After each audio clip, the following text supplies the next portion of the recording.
wangy bang today. You know, hair is a really weird thing. I mean, it's so much easier and poofier and nicer when it's just like really short and everything, but long hair seems to be a status symbol, and I think that's because if you take good care of long hair, it means you've worked really hard on it. And that's the truth, but I also have to wonder, why would nature decide to take hair off of every convenient place except for the really inconvenient places, and then take this and then just this one place on her entire body is just,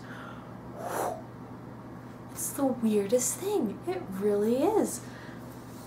Was it like selective breeding, like intentional selective breeding upon like our parts? It's like, ooh, that person has long head hair and no hair anywhere else. I want to have sex with that person.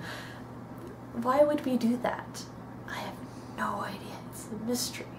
Anthropology, that's why it's important. Ciao, Mina. This past week has been, well, past few weeks have been incredibly busy. Okay, so I think I've talked to you before about the Medieval Faire, because that's been a big thing in my time schedule for the past entire year.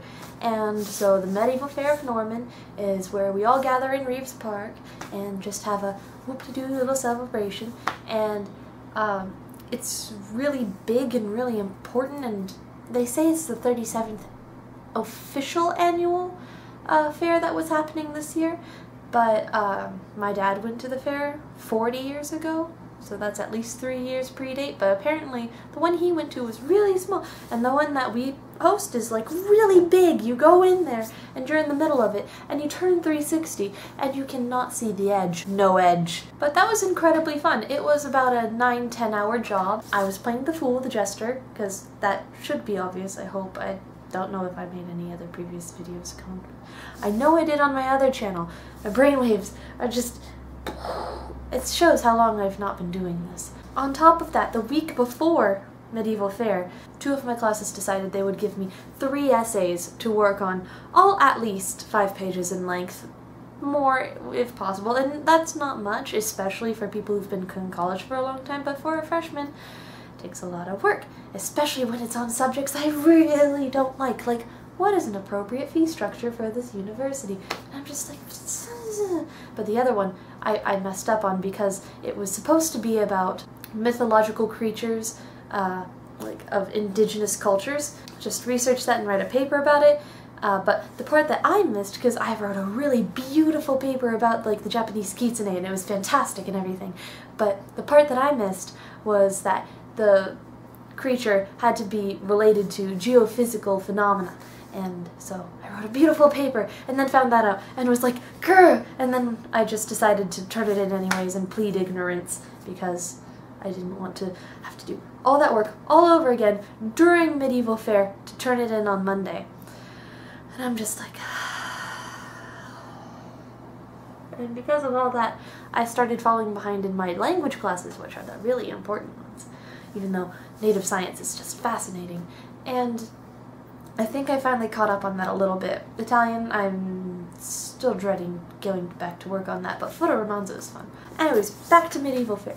Medieval Faire was honestly one of the best experiences I think I have had in my lifetime. It was fantastic, and I was really sore. I would go there and I would do the thing and I would come back and I would literally just collapse because my legs could not hold me any longer. They were like doing the woo thing and I would just be like, bah, and explode everywhere. Not literally, but it's kind of like cleaning my room. Everything in my room kind of goes before it goes whoosh, and can be put away nice and cleanly. I have been convinced that it is much more fun to actually participate in the fair as one of the actors or singers or what have you, because I was walking around with Janae and another one of the girls from the Med-Faire cast, and we had all these coupons and we were trying to figure out, okay, which stall corresponds to the coupon on this thing, and we'd be like, hello, are you F20? And they'd be like, what? And we'd just show that to them, and they're like, oh yes, this is us, here you go. But we got completely lost, and it was much less fun than actually like going whoosh. Everyone is fantastic. I wish I could tell you everything that happened, and just the people there are fantastic. I think I've said that before. They are wonderful. Marvelous well. Everyone is marvelous well. And just, I wasn't allowed to have any sort of like technological device on me, so I couldn't go around filming everything like a tourist, because otherwise we would be accused of being witches. I mean, none of our patrons were witches. Of course, they were all grand ladies and gentlemen from faraway kingdoms who had gifts from Merlin. But if any of us were caught with those kind of things, we would be like, burn the witch! And that was a good punishment, and there was a little stockade thing which was entertaining. And the guardsmen were nice. I liked the guardsmen, and I was a good fool, and I had a good masterful, and just, very exciting. That was my week, really, and I'm just super happy and excited, and now I don't have Ren Fair anymore, which is kind of sad, but it gives me a lot more time to do things like this, and homework. Anyways, so, here endeth my rant for today. Hello, it's a little dream. Da-ding ding ding, da-ding ding ding, da-ding ding ding ding. Talk to you guys later.